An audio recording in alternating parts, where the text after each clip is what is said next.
دا غوی د پارا کپڑی او لباس یی دول اللہ جل شانو فرمائے مفسرین حضرات جدی آیات کریمه لاندې دالی کی چې الله جل شانو دی خاوند او دی خزی دواړو ته ځکه کپڑی د یو بل ویلی چې دا کپڑا کم زمنګ په بدن باندې دا موږ د نور نه بچ کی د قرنګ د یخنۍ نه بچ کی د ګرمۍ نه بچ کی او زمونږ استادو هغه شرمونه او عورتونه تا په پټ دي د قرنګ کپڑا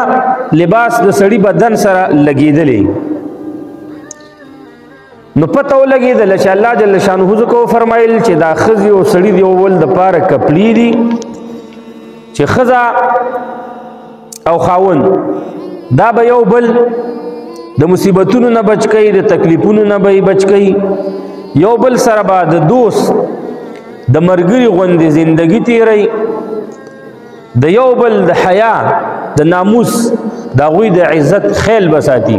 ځکه کپلو باندې ستا ستر پټ دی ستا پرده په پټه ده نو خزبم د خاون عیبونه پټي داغه پردی به پټي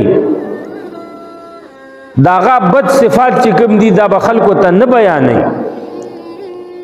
ځکه دا کپړی خل اغوندي د صد پاره د دې د پاره چې د په حیا پټي د په ستر پټي د ناموس او عزت پځي نو ځکه الله جل شانه دی خزتا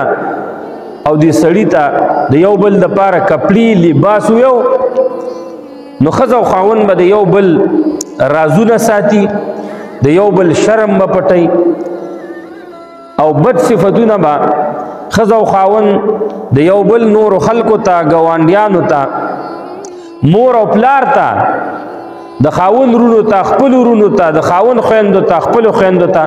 دا بنخ کار کوي محترمو نن سبا خو د خزو دا حال لې د خاون غریب کې چرته غلطي وګوري نو لسپیکر را واخلي ځکه عام وینا باندې کار نه کیږي لسپیکر را واخلي او خزه خو ماشاءالله سینم دي کې مشهوري دي چې خبره ورته وکړه نو به اج اخبار کې مو ورکوو پر یوټیوب کې مو ورکوو او په فیسبوک کې شیر کوم بس چې خزه خبره شو خزه بم پکی شاغوی رازونه ساتي خو اکثره خزو کې د راز ساتلو ماده د ډیره انتهایی درجه کم راغلی ده نو به بس د خاون بی عزتی په هر ځای کې پرته خبره نه زما خاون د سکړي خبره نه زما او خاون خپل ورځ دل ته تلو خبره نه زما خاون خدا کار کړي نه نه نه نه په خزه باندې فرض او واجب دي چې د خاون عیب د خاون کمزوري د خاون ګناه دا بل چاته نخ کار کوي په خپل باندې خزه او خاون په کمره کې د بچو نه پټ د مور او پلار نه پټ د رونو نه پټ د گاونډیانو نه پټ دغه موضوع دا به سره وچیلی او دا خبره به په کمره کې ختمه کی خاون به د خزي الونه بار نه وي او خزه به د خاون الونه بار نه وي او کوي ویل نو وک شي ماته محترمو کما خزه چې په دنیا کې د خاون بی عزتیو کې دي ته وک شي نو رسول الله صلی الله علیه وسلم فرمایي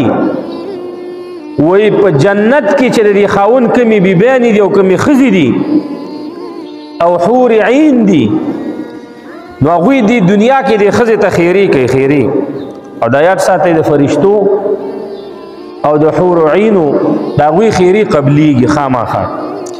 ځکه پاک مخلوق دی غوي ګناونه نکړي او نتکیږي او نه بيو کی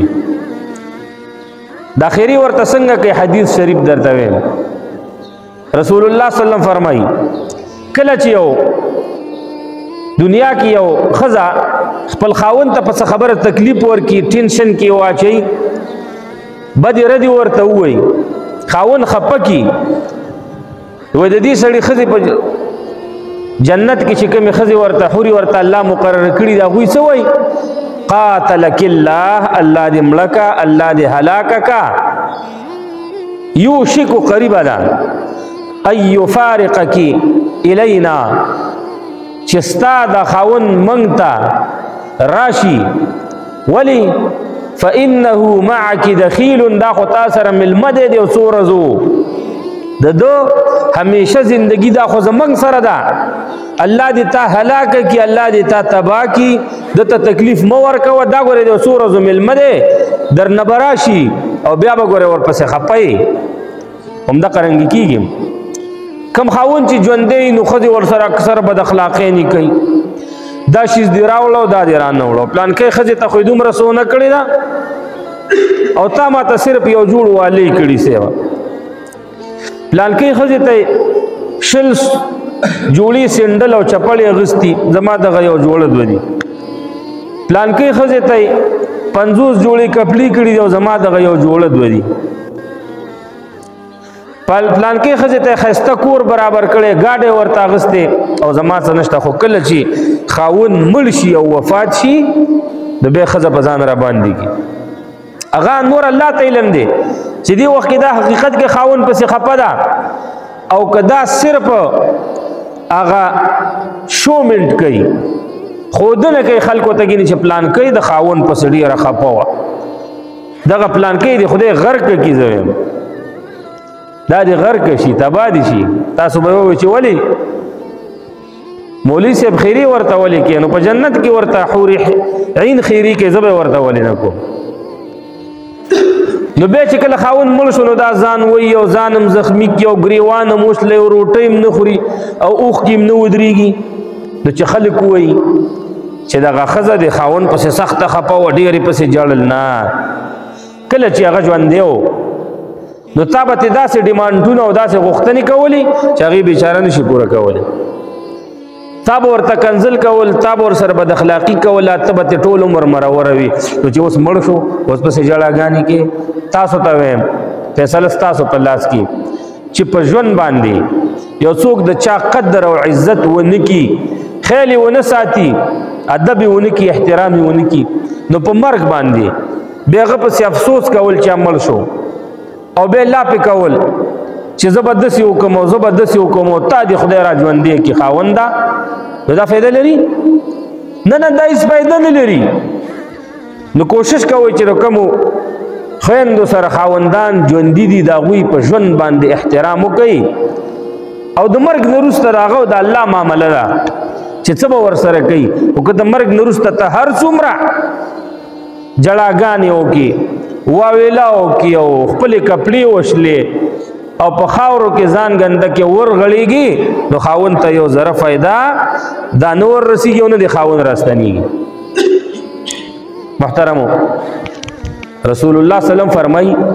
چې دا ښځه تا خاوند د ښځې دپاره دوزخ هم دی او جنت هم دی، نو دا خاوند د ښځې دپاره په کور کې جنت دی، امدغه خاوند د ښځې دپاره په کور کې دوزخ دی. زه نه ویم، رسول الله صلی الله علیه وسلم فرمایي یو صحابیه ده د پوخ عمر والا، رسول الله صلی الله علیه وسلم ته راغله، د الله رسوله ته ماته دا ووایه چې زما په کور کې خاوند زما دپاره څومره مرتبه لري، څومره قدر عزت یې وکړمه. نو رسول الله صلی الله علیه وسلم ورته یو څو الفاظ فرمایي، خو ډیر جامع الفاظ دي او ډیر غټ او لوی الفاظ دي چې معنی انتهایی درجه را. رسول الله صلی الله علیه وسلم دغه صحابی ته فرمایي دي مسلمانی ښځې ته چې ای زنانه ستا خاوند چې دی ستا دپاره جنت هم دی او دوزخ هم دی، ستا دپاره جنت هم دی او ستا دپاره دوزخ هم دی. څه مقصد؟ ګینې که دغه خاوند چېرته تا په خلا ساته خو ستا په کور کې جنت ګرځي را ګرځي، خاوند د ستا دپاره ذریعه سبب دا د جنت دی، جنت ته به دې الله داخلوي. او که دا خاوند د ستا نه خفه دی نو ستا کور کې د ستا دپاره د دوزخ سبب او ذریعه ګرځي. نو هغه خویندونه هغه زنانهونه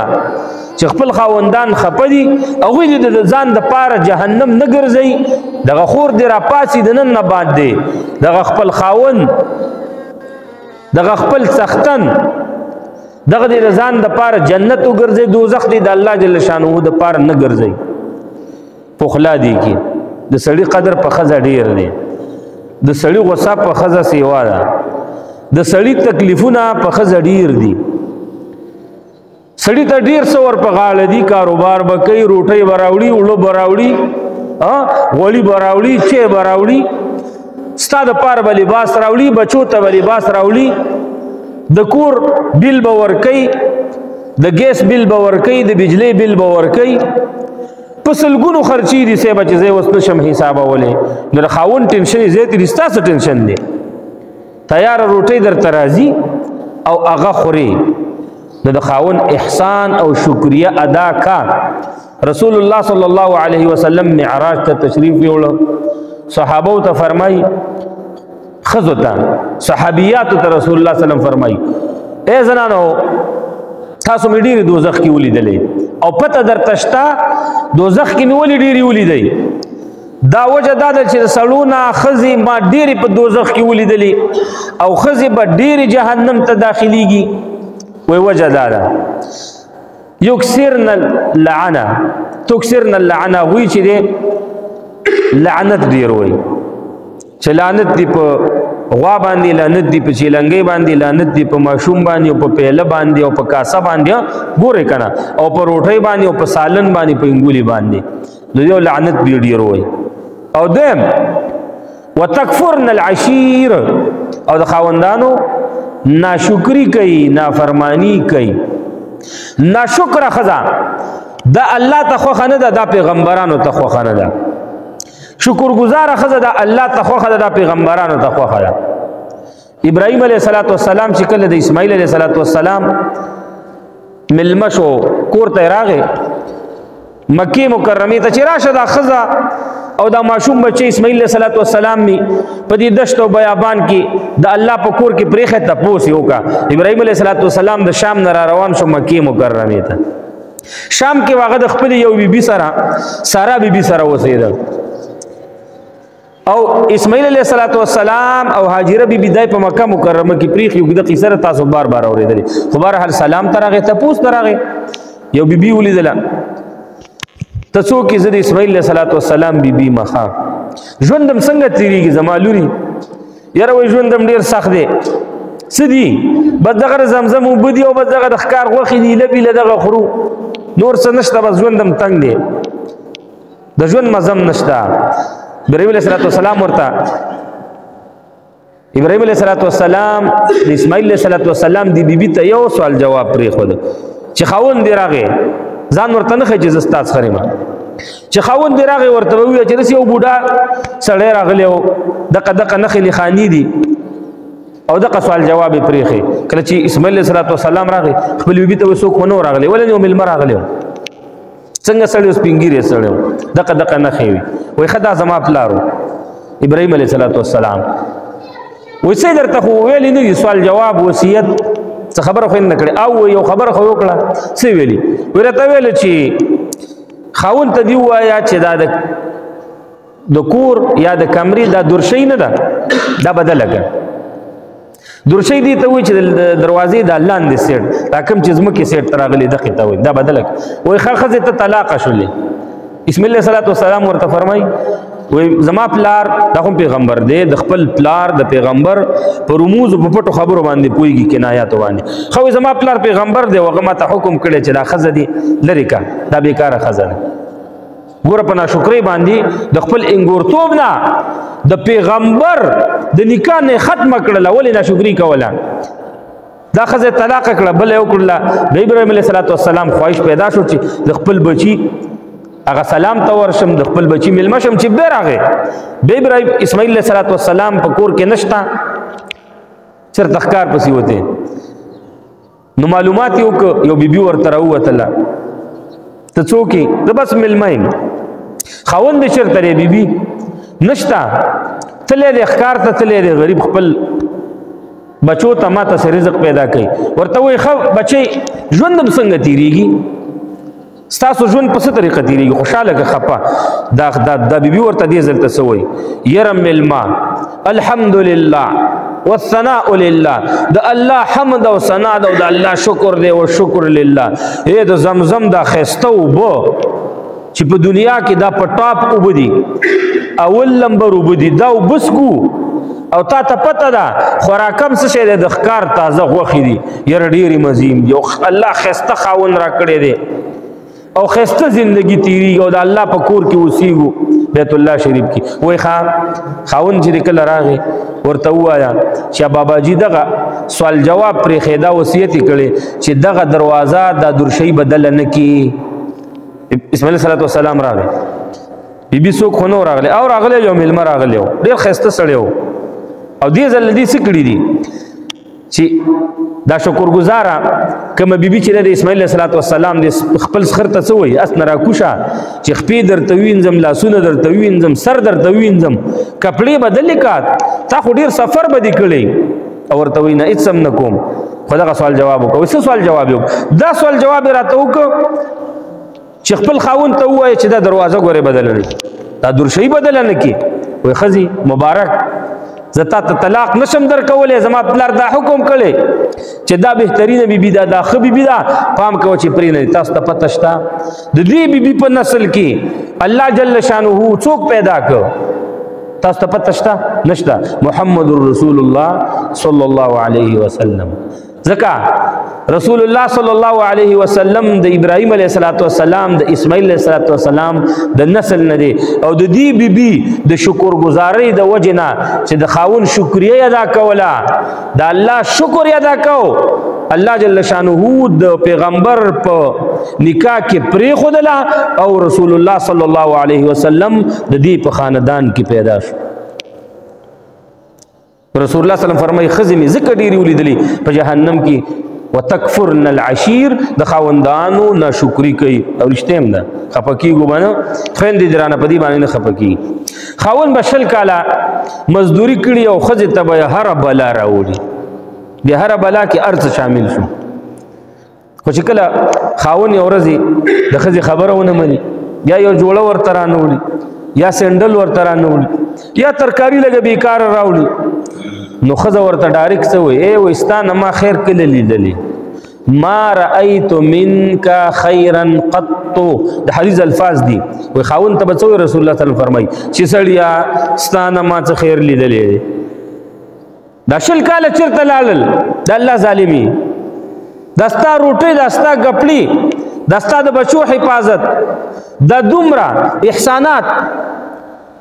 دا دومره مینه محبت دا دې ته لاړ چې ستا نه ما په ټول عمر کې خیر نه دی لیدلی نو رسول الله صلی الله علیه وسلم فرمایي دغه ښځې دا ناشکره ښځې دا به جهنم ته ځي دا به دوزخ ته ځي دا به اور ته داخلېږي الله دې زموږ او ستاسو خویندې میندې د خاوندانو د ناشکرۍ د بېعزتۍ نه وساتي نو ښځو ته جنت هم آسان دی دا خو د دوزخ خبرې وي چې اوس کومه ښځه د خاوند مني څه چل وی نو زه نه ویم رسول الله صلی الله علیه وسلم فرمایي کله وحاشا زه هرګز د ځان نه خبره کولی شم نه به وکم عالم ملا صاحب چې خبره تاسو ته کوي د چا به کوي رسول الله صلی الله علیه وسلم د الله جل شانه د شریعت خبره د دین خبره د قرآن خبره د حدیثو خبره د ځان نه یو عالم یو ملا صاحب تاسو ته ګورئ خبرې نه کوي هغه به حواله د چا درکوي د رسول الله صلی الله علیه وسلم حواله به چا درکوي د الله جل شانه بس چې دغه دوه حوالې درکړي د الله د پاره دې کې ګورئ خبرې ونه کړي دې کې تندې ګونجې نه کړي دې کې غمبوري ونه پړسې کني ګورئ د داسې مسلمانانو سړو د ښځو حشر به ډېر روان دی چې د رسول الله صلی الله علیه وسلم خبره واوري او په هغې کې به خبرې راوباسي پاغي کې به نکته چینی نه کې پاغي کې به ګوتې نه وي ډایرکټ به وي آمنا وسلمنا مونږ غاړه کې خودله او مونږ په دې خبره باندې ایمان دی زمونږ په عقیده ده مونږ به یې منو نو د ښځو لپاره جنت هم ډېر آسان دی رسول الله صلی الله علیه وسلم فرمایي المرأة هر هغه ښځه اذا صلت خمسها چې خپل 5 فرض منځونه کوي نفلي منځونه نه کوي رسول الله صلی الله علیه وسلم فرمایي صرف 5 فرض منځونه کوي وصامت شهرها او صرف د رمضان المبارک فرض روجی نسی نفلی روجی ننیسی پنځه منځونه کوي فرض نفلی منځونه ملا نه کوي هغه خزي ذکر رسول الله صلی الله علیه وسلم فرمای د رمضان روجی نسی فرض روجی نسی نفلی روجی ننیسی دې خزي ذکر رسول الله صلی الله علیه وسلم فرمای واحسنت فرجها او د خپل شرم حفاظت کوي د شرم حفاظت ما تاسو ته بار بار ویلي څنګه دې خزه خپل سترګې خپل مخ دا هغه چاته نه خي چې هغه غیر محرم دی د خزینه د خزې ترورزه دا د خزې سم نه دی که خزې خپل ترورزي ته خپل مخ خو د لاس ورکا ستړي مشو کې دا خزه دې کې شامل نه ده ځکه واحسن فرجها کرانه لکنا د خپل شرم حفاظت نه کوي د کاکا زوی راته لاس ورکاو د خاوند د کاکا زوی راته لاس ورکاو د قرنګي ګوندین ورکل تر راتل نه نه دا خزري کې شامل نه ځکه واحسنت فرجها د خپل شرم حفاظت دا خزه نه کوي نو رسول الله صلی الله علیه وسلم فرمایي واحسنت فرجها او چې خزه د خپل شرم حفاظت کوي د خپل ستر حفاظت کوي او څلورم نمبر واطاعت بعلها او د خپل خاوند خبره مني اې دا الله رسوله کوم خزه کې چې دا څلور خو نه دي چې پنځه وخت فرض منځ کوي نفلی منځ ور سره نه کوي دیر روجی نیسی د رمضان المبارک ټول میاش نفلی روجی ور سره نه نیسی دریم نمبر د خپل ځان حفاظت کوي د خپل شرم حفاظت کوي د حیا حفاظت کوي څلورم نمبر د خاون خبره مني د الله رسوله د خزه تبس چلی نو رسول الله صلی الله علیه وسلم فرمایي واوري فلتدخل الله جل شانه به اعلان کی رسول الله صلی الله علیه وسلم اعلان کړي داخله دي شي دن دي شي دا خزا من ای ابواب الجنه شاءت د جنت په کومه دروازه چې خوخی دا خزه دی ورننوځي جنت ته کنایه ده او اعلان دی د خزه د بخنه د پاره لکه مونږ چې چاته ویو یره چې هر ټیم راځي زستا تابعدارم چې ته څه غواړې زه به پکې منع نه کوم نو الله جل شانه رسول الله صلی الله علیه وسلم د دې خزې لپاره اعلان کړی دی چې دغه څلور کارونه کوئ چې د جنت په کومه دروازه دی خوښئ تا به څوک نه رانیسي ستا نه به تپوس نه کېږي تا به څوک نه بندوي ولې دغې ښځې دغې خور دغه څلور کارونه کړي دي بله واوره د ام سلمی رضی الله تعالی عنها نه روایت دی د رسول الله صلی الله علیه وسلم بیبی ده دا فرمایي چې زه نه ویم رسول الله صلی الله علیه وسلم نم اوریدلی دي قالت دا بیبی فرمایي د رسول الله صلی الله علیه وسلم قال رسول الله صلی الله علیه وسلم رسول الله صلی الله علیه وسلم فرمایلی دي ايما امراه هر هغه خزا زما د امت د رسول الله صلی الله علیه وسلم د امت رسول الله صلی الله علیه وسلم فرمایي ماتت چې مړه شوله وزوجها عنها راضن په داسې حال کې مړه شوله چې خاوند ته خوشاله و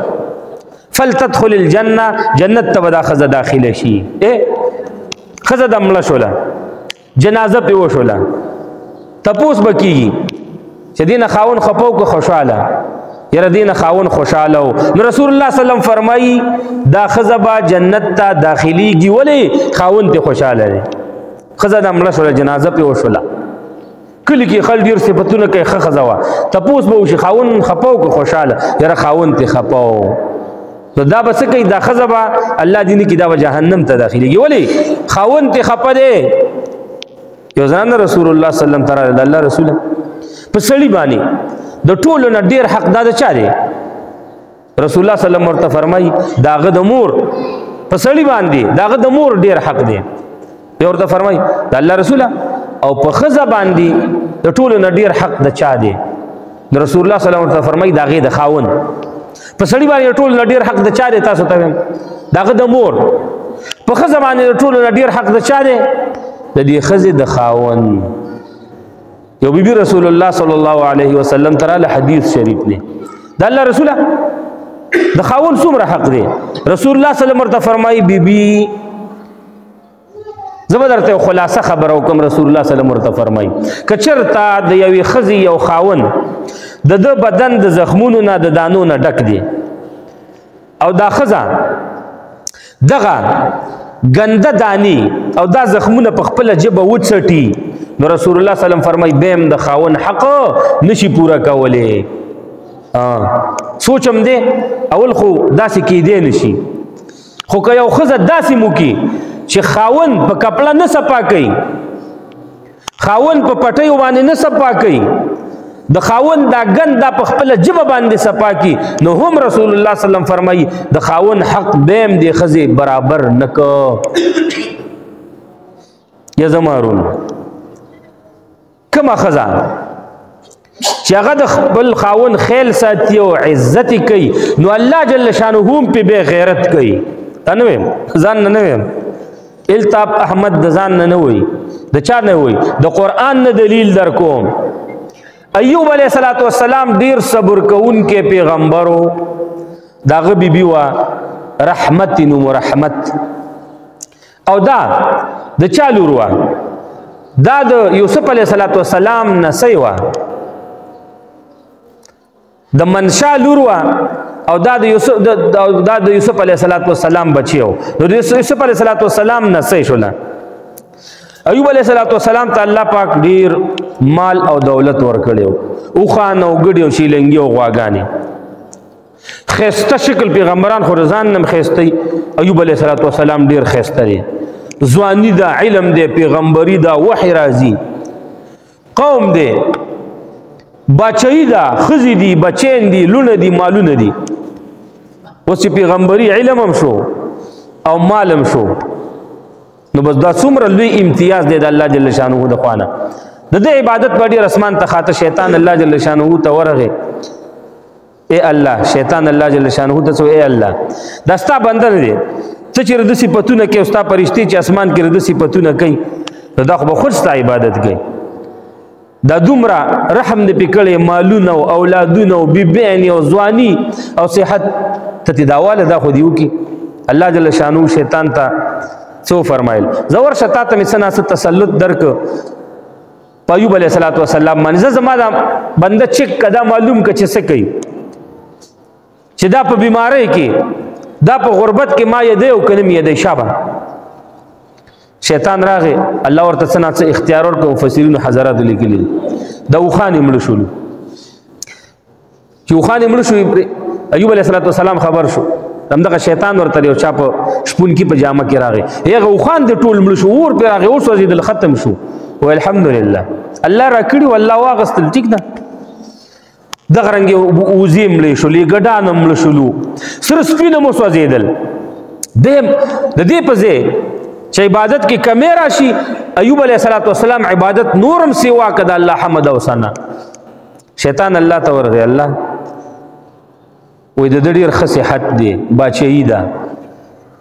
دا صحت چې د سره دا بستا عبادت کوي دومره ښه صحت دی ورکړي الله جل شانه ته فرمایي ځه دغه صحت باندې واخلم ورش چې به څه کوي شابه زما دا بنده چیکا دا واز ما دا ازمیخ کې امتحان کې زما پیغمبر شابه ایوب علیہ السلام ته ورش شیطان چې زما کې ترغه الله جل شانه په ایوب علیہ السلام باندې بیماری کې خدل وایرس ورته لګیدلی بس بیماری ورته ولګیدله چې بیماری ورته ولګیدله نو ایوب علیہ السلام مالون الله بچی ورته الله ملکل لولای ملي شولې اوس په صحت باندې الله جل شانه وایرس لګول بیمار شو بس خلکو تلاس واغز دوستانو تلاس واغز برحال دغه یو بیبي د یوسف علیہ السلام دا نصیر رحمت بیبي دا ور سره پاتې شو نوري بیبيان ملالل ارڅو غوندم لال مرګري ملالل تربورانم لالل ایوب علیہ السلام په یو کندر کې په یو ځان لذي کې پروت دی او دغه بیبي به مزدوري کوله دا تاسو ته دی پورې ویم چې کما بیبي کما خزا په خاون باندې غیرت کې الله په غیرت کې د الله غیرت ته وګوره زنویم قران وای زنویم قران وای غوښ ورته دغه بیبي با مزدوري کول او ایوب علیہ السلام ته به سخورا کراول او بس خپل به په خله مبارکه کې ور کوله په دې باندې گزاره کیدا یو خزه دا خزه یو وخت لګا تنگ شو ایوب علیہ السلام ته پیغمبر مستجاب الدعوات ولید الله پاک نه غواړي چې دا صحت دې ټیک شي ستا خبر خو الله مني ایوب علیہ السلام ورته وی بیبي ما اتیا کالا ویا کالا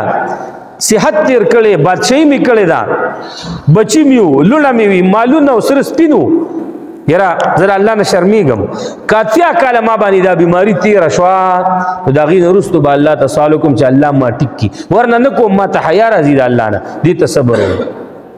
بس بیبي ومنله چې بس ټیک ده دا خاوند به ما سره او زه به یې عزت خیال به یې ساتم چې کوم وخته پوري زه به یې عزت کوم یو وخت دی بیبي شیطان ورته مخې ته راغی وایي ته خپل خاوند ته ووایه چې یو مچ نه دی مچ دا دی د پلانکې قبیلې په نوم باندې یو مچ دی ذبح کړي یو مچ نه دی دې نه دې سر داسې کټ کړي چې دا د پلانکې قبیلې د بوت په نوم باندې ما نو دا به ټیک شي ښځه خو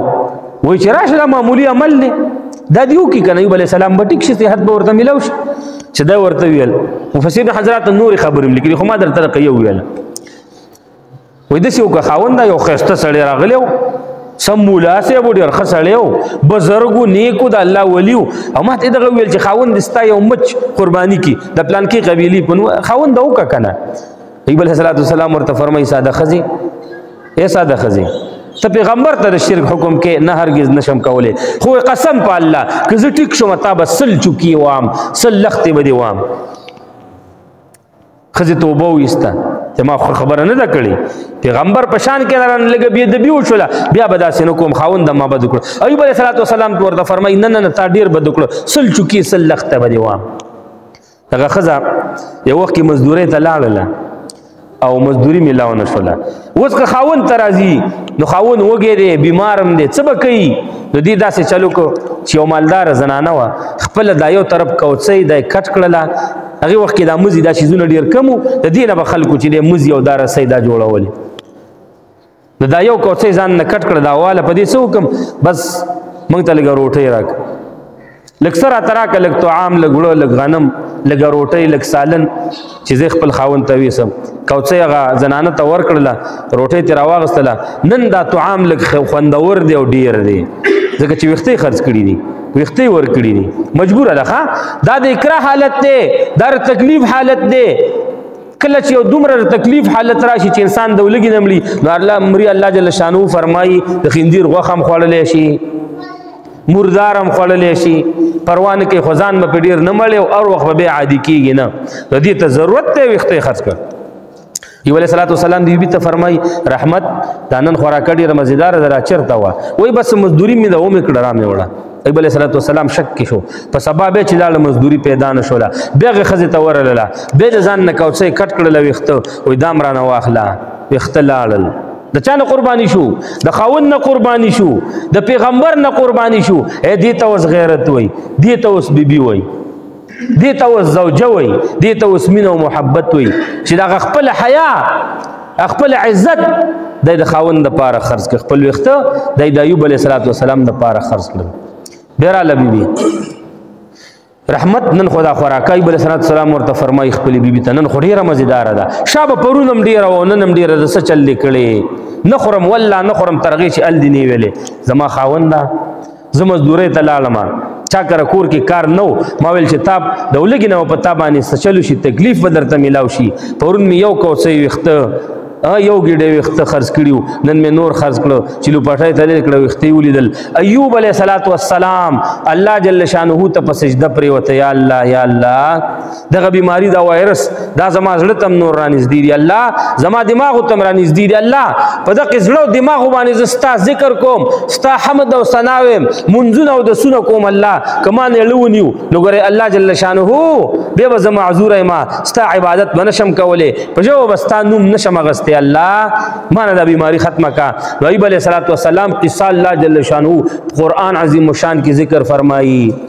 و ایوبا واوری ایوب علیہ السلام اذ نادا ربہو کله چې خپل رب ته आवाज وک درخواست وک عاجزی وکړه سیویل انی مسنی الضر یا الله ما ته دغه بیماری دا تکلیف را رسیدلې ده او یا ځینې مفسرین حضرات فرمایي تکلیف سو د خپل زنانه دا ویښتې چې ولیدل چې زما زنانه وګوره ویښتې زما دپاره خرڅ کړي الله وانت ارحم الراحمین یا الله ته ډېر ښه رحم کوونکی د هر چا نه الله په ما رحم وکړه صحت راته راکړه الله جل شانو ورته فرمایي ته دې پوندې ته یو ګزار ورکړه ایوب علیه السلام شبه ایوب علیه السلام خپه ډېره کمزورې ده ټول وایرس نیولې د بیماری نیولې ده دغه خیخ په دقه سي په قلار په دې ځمکه باندې والا نو څه چل شو د دقه پوندې لاندې خپل حوض راغې رڼي صفا وبراله الله جل شانه ورته فرمایي ایوب علیه السلام شابه دی کې ولامبا ایوب علیه السلام چې په څنګه غټو او را پاسې د مکمل واپس ځواني راغله صحت راغې ظاهري بدن ټول د بیماری نه ټیک ټاک دی یو څلويخ قدم یې واغستل به ورته الله جل شانه فرمایي ایوب علیه السلام دا بل خپل چې د شابه زمکی ته واله الله جل شانه ورته بل چینه راويستا و شابه دا او بوسکا چې وبوي وسکل الله جل شانه ظاهري باطني ټوله بیماری ته ختم کړل ایوب علیه السلام یو ګټ ته یو سیټ ته کېناست دا بیبي راغله رحمت بیبي راغله ایوب علیه السلام دا غیرتمند بیبي आवाज کوي اے دلته زما خاوندو دلته می خاوندو اے څوک आवाज ولې نه راکوي هغه ویریدا ګني چې دا څه شو دا خاوند می چرته ضایع شوی دی چرته چاولې دی چا ورته تکلیف رسولې ای افسوس زما خاوند څه شو د ایوب علیه السلام خو ګوري دی ګوري ورته ای سړیا تا ته وېما زما خاوند دلته یو بیمارو ایوب علیه السلام بیمار سړی دغه تپروت هغه څه شو چاولې دی هغه ته څه تکلیف ملاو شوی دا ولې زین ګورم وای ته خپل خاوند پیژني او ولې نه پیژنم وای ته ما ته صحیح وګوره زګین ایوب علیه السلام نه اے وای ما پورې ټوکې مکو هغه غریب بیمار دی او بدن ته وایرس لګیدلی دی د وو کالو نه دقل ته پروت دی مفسرین حضرات فرمایي چې سو کوئی وکالا و میاشتي و ورځي بیماری وا سو کوئی اتلس کالا سو کوئی 3 کاله پورا خبر حال بیماری وګده بیماری وا وای ته ما ته صحیح وګوره هغه چې ورته ولیدل وای ته ایوب علیه السلام خو نه وای څه نه خینې خاني پیژنې او پیژنم ایوب علیه السلام چې کله خان دي ز پیژنم ډټ خاون په خندا شو ایوب علیه السلام خزه ورته ته ایوب علیه السلام اے خزي الله جل شانه صحت راکو نو الله جل شانه فرمایي هغه بچی می مرته ورکړل بیبیان می مرته ورکړلې او مال او دولت می ورکو څومره باران پیوکو الله جل شانه ور باندې د ملخانو د جنت د سرو زرو د ملخانو باران پیوک او ورته وی راټولو ایوب علیه السلام اخلا صبر دې کړی دی نو اوس خو هغه خبره تر اعظم ته خزه ته ایوب علیه السلام قسم کړی دی چې تا بز سل چکی وام تا ماته تکلیف را کسل لخت به دیوام الله جل شانه په غیرت کوي په قران عظیم الشان کې قصه فرمای الله جل شانه ورته فرمای خذ بيدک دغسن د سیمه کوا چې یو لخت را لی او دا به پیوې سل چکی نه دا سیو یو ګیډه را والا یو ګیډه د سل چکو وېش مارا او یو غرب پر رحمت بیبي تور کا یو گزار په ورکا بس تا دا قسم چې د حانس کېږي بنا ولا تحنس او پتا باندې قسم کفاره ناراضي ګورا الله په سمره غیرت کو هغه قسم کړو چې سل لخت به وام الله جل شانه ورته طریقه خین نه د لخت وګړي دي تحیله وي او الله جل شانه ورته حیله برابر کړه ولی د خاون عزت کړي د خاون احترام کړي د خاون قدر کړي د خاون په سخت کې په کار راغلی دا نو الله جل شانه په غیرت کو یو گزاري ورک او دا قسم نه خلاص شو دا تکلیف نه الله جل شانه بچ کړل نو اے زما ورو اے زما خويندو اے زما میندو خاون د خزه د پاره هم جنت دی هم دوزخ دی یو حدیث شریف درته ویم مسلې را نډيري وګديږي وخت برابر دی تنګيږي ما رسول الله صلی الله علیه وسلم فرمایي وې درې کسان دي چې دا غوي عبادت اسمان تم نخيږي او قبليږي منه لا تقبل لهم صلاه ولا تصعد الى السماء اسمان تم نخيږي عبادت بر نه خيږي قبولیت تا منځ او دستا شیزونه نه قبلي رسول الله صلی الله علیه وسلم فرمایي واورې زما امت ته درې کسان دي العبد الابق اغا غلام خو غلامانو خلکو په پیسو غستل هغه غلام چې خپل لاقانه تختیدلې دي الله د منځ او دس یو قسم عبادت نه قبلي الله ته خپه دي ترغي چې را واپس شي لاس د خپل آقا د خپل بازار په لاس کې کیږي او خپل آقا په خلا کې د به عبادت قبليږي به منځ او دس قبلي او آقا ته خپه دغه غلام چې د عبادت په قبليږي والمرأة التي ساخط عليها زوجها